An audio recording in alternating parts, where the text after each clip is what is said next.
Recording in progress. Hey, this is Jon Johnson, the mortgage educator, coming at you with a video.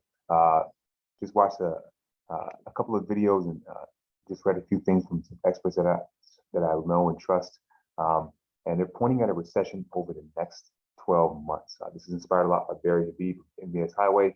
He's the greatest in the business. I highly recommend him and his site. But experts are pointing to recession in the next 12 months. We'll quickly get into it.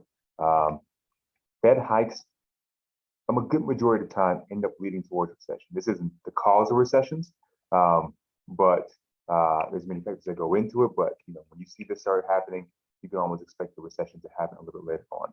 So the Fed rate is the rate that banks borrow money from the national big bank. When this is low, more people borrow for shorter terms. Auto loans, credit cards, construction loans, things of that nature. And inflation is how much goods are going up in prices in an economy. So the Fed wants 2% inflation. We're currently at around 8%. So they want to increase their rates to slow down inflation.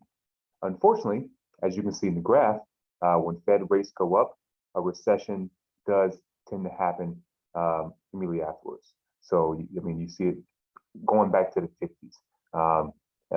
Around the mid 50s, they increase their rate a good amount. Recession in the 60s, recession 70s, 75. You can just look at the graph. It's almost always followed by a recession. I would say 90% of the time when the Fed increases their rates. So currently, like I stated, inflation is around 8%. The Fed increased their rate 0.25 a couple months ago, 0.5% a month ago, and they're planning to continue this increase, over another additional 1% plus over the next couple of months. When does a recession happen? That's what these next slides are going to be able to show, is potentially when a recession can happen. So unemployment rate, this is an even bigger determiner of a recession. It has a 100% chance of recession when unemployment reaches its low, and then it starts to climb higher. And you can see this is once again a chart that goes back to the 50s, where unemployment gets towards its low, normally around the 3% range, so under 4%. And then once it starts climbing back up, that's when a recession is normally going to happen within the next year or so. Last slide, chance of recession within the next year. So this kind of combines a couple of the things we just talked about. So the first part is when inflation is above 5% for a quarter, 45% chance of recession over the next 12 months. That happened last year, and it's still continuing to happen because inflation is still pretty high. When unemployment is below 4%, 42% chance of recession within 12 months.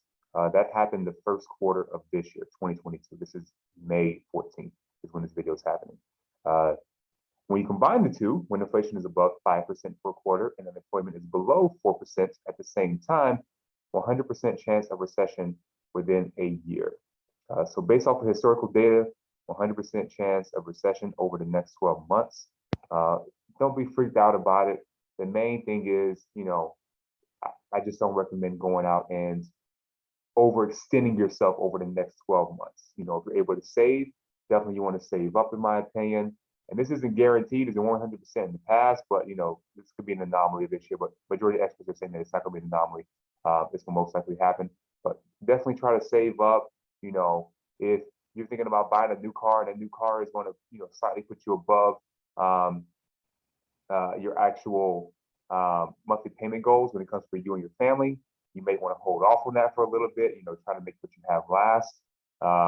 But just be a little more conservative during this period of time, because during recession times, people lose jobs.